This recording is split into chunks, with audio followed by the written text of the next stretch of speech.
Hello, everyone. I'd like to talk some more about existence and life and God and truths and realities, and want to focus on just the main part of the what they call the first source and center, the center of all centers, what I call, and the universal Father is the subject of this little episode today, and want to kind of concentrate on helping delineate some of the personalities and just lingo from this book that can get confusing, and try to maybe settle out and wrinkle out some misconceptions, or maybe even we'll learn something new today. It's always nice to learn, and there's always more learning involved, and love learning. And so anyway, this universal Father is considered the first source and center, is the first person of deity. If you consider existence at all, then creation of existence, a prime cause. That's what you would consider the prime cause in a scientific mind or example. The cause without a cause, and it's always been the universal Father is something that's never ending, never beginning, always been, always will be. His existence, that one day, one time in the future, sometime in the future, I'm hoping that many people I've met on this existence on this plane, will be able to talk about the lives that we've had, and share them even more so, and for eternity, and in different aspects and different waves of love, of understanding or comprehension beyond this realm, but really should focus more on this realm and not stargaze too much. And there's a lot of help and hurt and brokenness in this world today, and forget that a lot of people focus too much on themselves, and get lost into thinking, what can I do for myself next? What do I need to do, to please myself, or what can someone do to help me? How can I get people to do stuff for me? And we need to just change our whole attitude of thinking to where we don't think about what we need next, because I think a lot of people are already filled to their needs to the max and just have some wants, and we can focus more on just what can I do for someone else today. What can I be helping someone else out? There's instead of being complaining about things, maybe go to partake and be a nice neighbor and rake their yard, or pick up stuff out on the road. That might be something you run over and get you a flat tire or something. But you need to be thinking less selfish and more unselfish, and that's what the universal Father is all about, just the selflessness. I mean, if you can comprehend any kind of absolute, there's no room for any kind of fracturing or dividing in some absolutes, at least how we comprehend, or you think of an actual absolute. It's so hard to even think about what examples, but that's how amazing that the Father is, and He is a Father that He's able to escape perfection, absolute perfection, by His own free will and His volition, to want to share existence with so many other creatures and personalities, that He has from His own volition broken away from this absolute perfection through the Trinity, and the eternal Son, through the universal Father and the eternal Son's co-creation between them, they brought about the infinite Spirit and the central universe, which is a created perfection. There's no sin, no evil. It's just theory. They don't even have ever experienced it. Creative perfection. So there's things that can get confusing on, a slave to perfection, but it's, that's our minds wanting to try and, settle out the differences and their jealousy and envies of something that can be created perfection. And and what about us? It's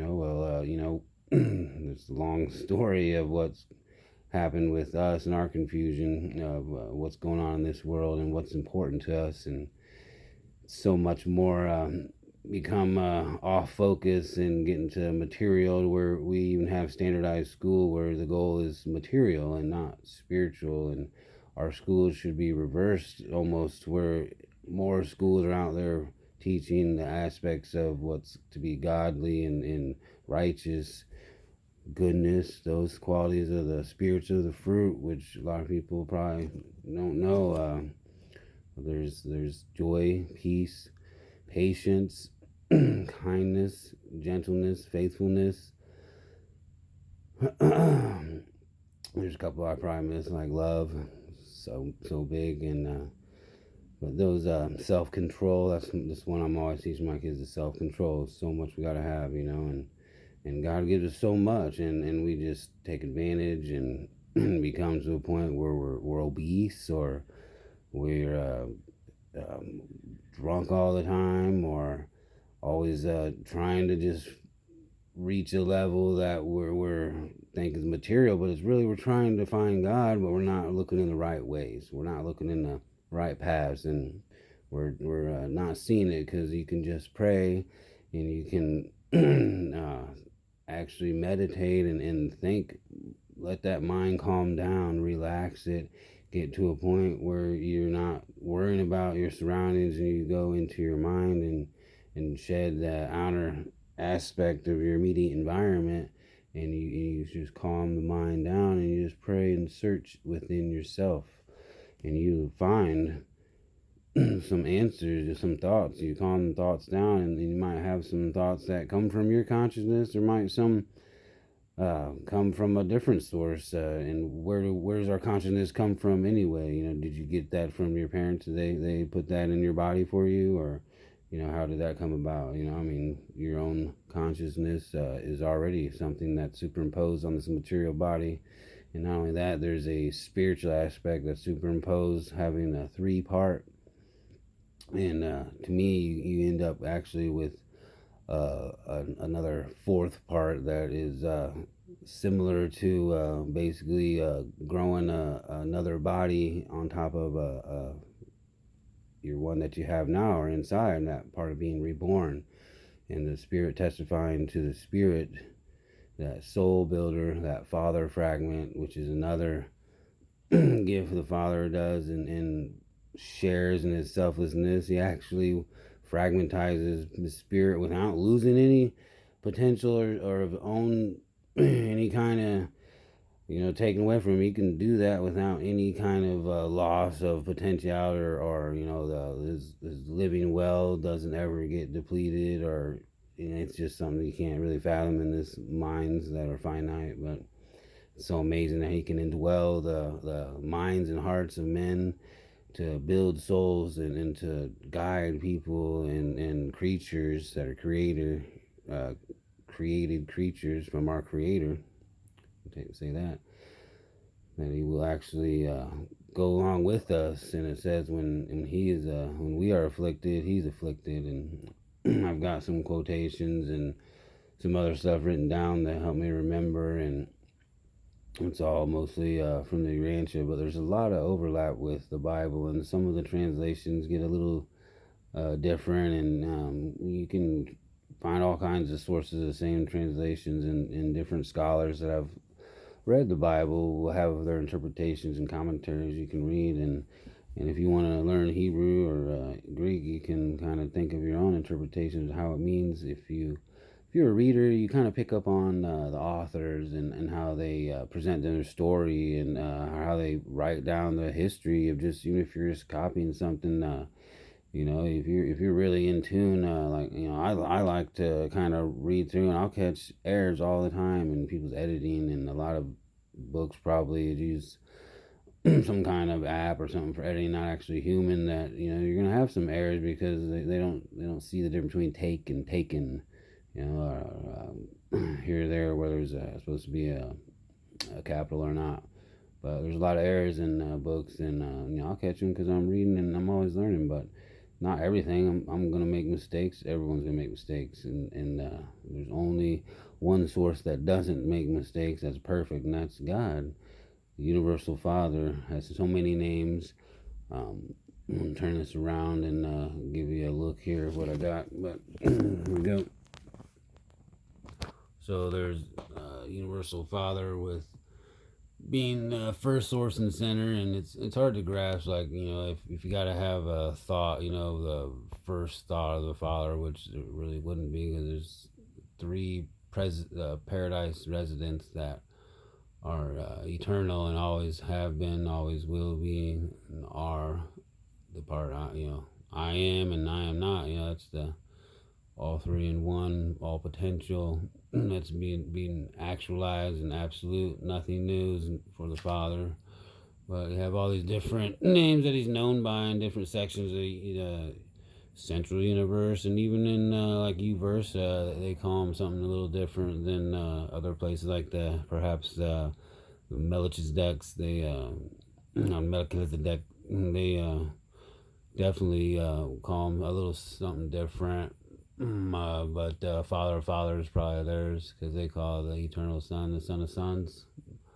I'm gonna write that stuff down and kind of get that. But I've got some of the pre-personal, and this is kind of going beyond like personal, and this is where the mystery monitor, thought adjuster, Father Fragment, I call them the installation of God, and why men yearn and seek for understanding in God, which is also part of the Holy Spirit, is also in there to influence and help us kind of yearn for understanding, and gives us that craving for worship, and that craving for wisdom, where we want to direct our energies to a higher level. It's because of the ministering of God, and that's the desire, and what he's working on at all creatures, so that none would perish, so that we could become eternal like him, and sharing eternally with him through his Son. And you have to go through the Son to get to the Father. But if you know also that there, if you know the Son, you know the Father, because the Son is the perfect personalization of the Universal Father, also known as what I like, the Father of Lights. But there's a bunch of different quotations, and there's hundreds of quotations in the ancient book, and this is all them pretty much. And there might be a little bit paraphrased, but not really. But it's all them, and I love God, and I hope anyone reads this and gets to know about any kind of monetary gain or anything. Then you missed the point. I'm in not for it or any monetary gain, and if any kind of problems come up, I'm cool with giving my all I got. I got nothing anyway, so it's all good. But if I do get some kind of income where people want to give me money, or something, it's all gonna be directed in some kind of way towards helping out others. And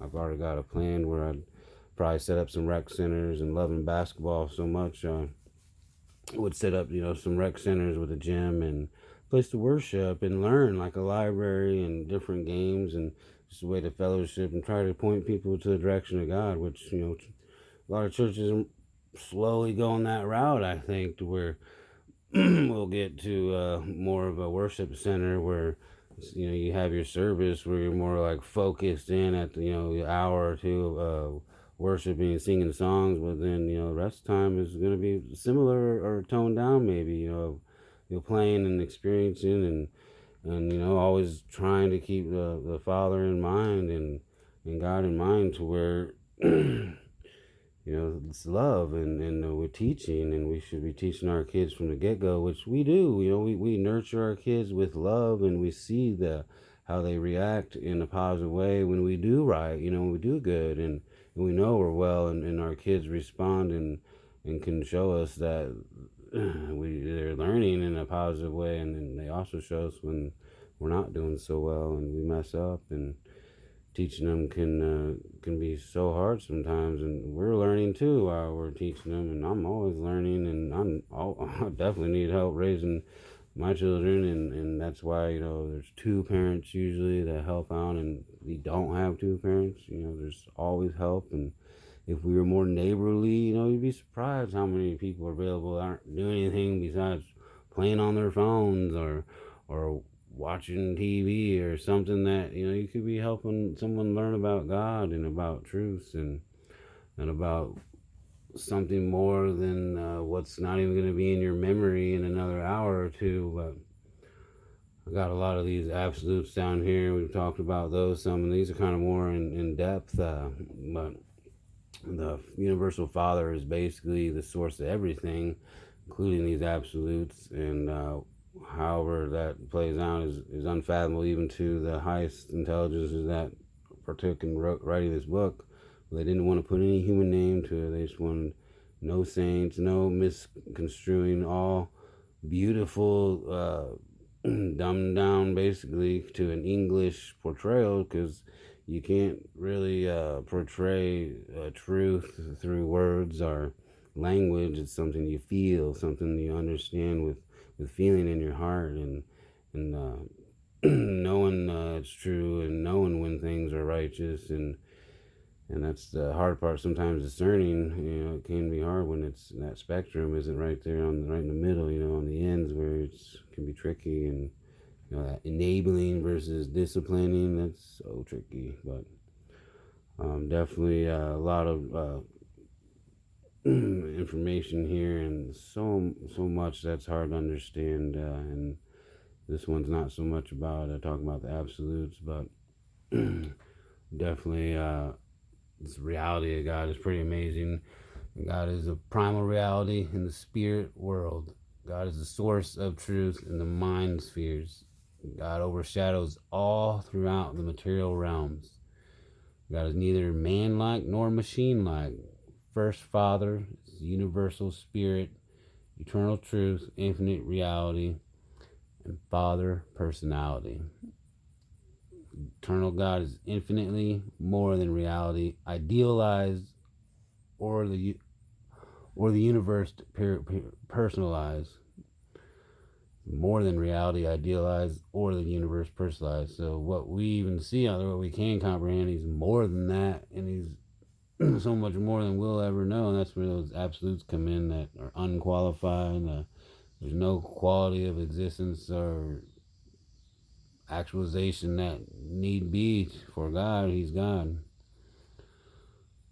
Uh, so amazing. I love the Father so much, and existence, and being a part of it, and getting to learn and know this, and know it not just in my mind, but in my heart, and going around watching a lot of people and trying to find the right methods, and I'm definitely lacking in that, and definitely need to get to just some of my neighbors, and that's the hard part, and for me, for a lot of people, and just trying to find that, and it can be so easy, and just need to do it. It's saying it and doing it.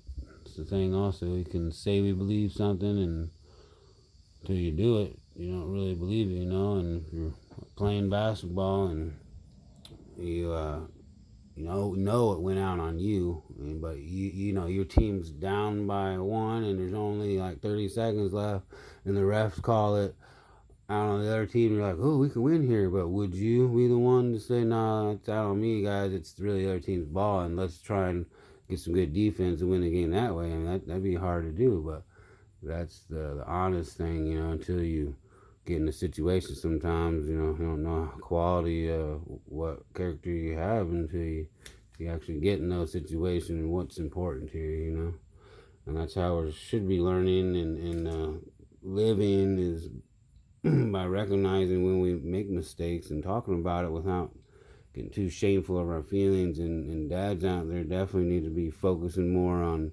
loving their kids and realizing we've made mistakes, and not just cycling through and letting them make the same mistakes you are, but trying to break away from these uh, silliness of you gotta act like a man and you can't show emotions and whatever. That's definitely not got us very good so far, has it? Let's act more like the loving Father has acted, and is loved without any kind of quality or condition from us. He just loves us and more than any one of our parents can or anyone can. It's so amazing. I'll turn this back around here. But anyway, I'm gonna sign off here and want to just let everyone know that it is a brutal world out there, and we can change it though one by one. And it's a day by day thing, and making mistakes is okay, and we're gonna do it and fall down. And when you get more God focused and you get to want to search more, and you have that craving for understanding, that craving for wisdom to know, and you want to direct some of these energies somewhere else because you feel maybe that you don't need all this. Those times where you're missing out on something. I can tell you those times. That's when God's trying to work, and like, look, I'm trying to point it out here. So much beauty in the focus, retuning into those vibrations, more positivity and love, and just trying to stay in that tune is hard, but it's where prayer becomes so important. You put on your shield and your armor of God, and the more you use it, it does get dented and worn out. And this lady on here, I heard her, and she's so amazing. And then so many people are out there waking up and getting the courage through God to speak and talk about what they believe, and trying to get out there and tell people that, hey, it's time to wake up and break away from this materialism and recognize the fatherhood of God and the brotherhood of man. And it's all about loving and positivity and trying to stay focused with positive things that are loving. Like, you love yourself so much, you want to share in that love other people. These people out there that are so loving that they just glow, and you just like being around them even if you don't know it. It's not everyone out there can be like that all the time, I'm sure, but there's some people that are just so amazing in their spirit, and you're like, oh, they got spunk, and there's definitely that spirit involvement, that third superposition of reality that I've recognized more so as more important, more spirit minded. When you become more God knowing, you become more God loving, you become more spirit minded, and the reality of spirit is becoming more true, and also in that creative perfection. They're material. They say every sphere is material at some point, but that's the part that's really hard. Like, different kind of material. Was there spirit material? That's where it gets a little fuzzy for me, or misty, But I'm guessing that, in spirit form, you can have the potential to basically maximize the speed of light and go beyond it. Who knows how many times more? But this book suggests that there are some beings that are messengers that go out and deliver messages, like almost like the Pony Express in the universe, and some of them go up to, I think it's suggested, like 300 billion light years or something, 300 billion miles per second, maybe not light years, but 300 billion light years per second.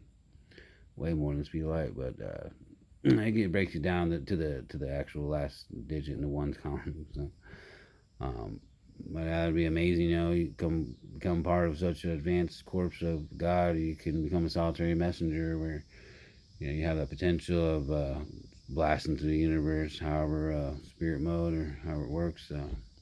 But we need to focus more on here, now, across the street, in your own home, in your own self, if you need to be there. Always those three. Always, we need to work all the time. And I don't know anyone that is perfect, and the only being that I know that can claim perfection, somewhat, I would think, would be Jesus Nazareth, and one incarnated God in the flesh, God the Son in the flesh. And that gets tricky where people don't quite recognize or understand like the difference between the eternal Son and like the Paradise Son or the Paradise Creator Son. But basically, it's a individuation or a divine extension or an actual offspring, another son of the universal Father and eternal Son, co-create all other personalities out there, and the Paradise Sons that have the separate universes that are just like a sector of super universe, little sector. All the galaxies out there have been shown, or being shown, or being born. And you can wager about the light, and the death and the ghost stars, but there's stars being recharged, and black holes are different kind of stars, or power stations have you and whatnot. But the dark energy, all that, science is trying to define everything in God's realities, and they don't understand. They even suggest they're not quite sure, and then every couple decades or years they learn something new that they're like, well, this is really what's going on. But before they claim such and such. But I love science, and I love life, and like saying about the universes anyway. There's suggested like 621,000 mayhap, or 681,000 Paradise Creator Sons that have created their own universes, and that's what's going on. 10 million potential planets they're in charge of. And that's where it's interesting that Michael, or Michael, Bible refers to him as a chief archangel, really important character in that aspect anyway. He's in charge of all the angels. Well, he's in charge of all the angels. He's the sovereign of the universe of Nebadon, in our local universe, which has potential 10 million inhabitable planets, depending on they're in what time frame they're in of even being brought into existence yet. There's still universes, or not universes, but solar systems and planets being born out of nebulae and whatnot. And it explains how suns are made, and suns are born out of nebulae and whatnot. It explains so much, and you can believe it, scoff, whatever you want, but there's intelligence here that's not human intelligence for sure. And you having a mind that's a gift too should, to me, I understand it as far as knowing that there's no other intelligence I've read that it relates to me in this revelation. I mean, it's just amazing, and the more I read it, I'm like getting more out of it, and newer stuff that I've already read, and some of it I've read like 3 or 4 times, and when I research and go back and forth, it's so amazing, guys. You really should read, and then go tell people how much you love existence and love talking about it, and just want to share. And I need to do that too. So I'm gonna try and work up the courage, and maybe talk to some neighbors, and get more of them church pews filled, and love and worship God, and try and get everyone on the same page as far as loving God, and loving each other, inheriting that. And the more people that are loving out there, then the less negativity to ripple that pond, to make it in a bad way. We'll ripple it to the good, and to the love. All right, guys. Happy to have a good night, and love you all. And please, keep in mind, everything comes in your mind, and try to and think before you talk. All right, peace out.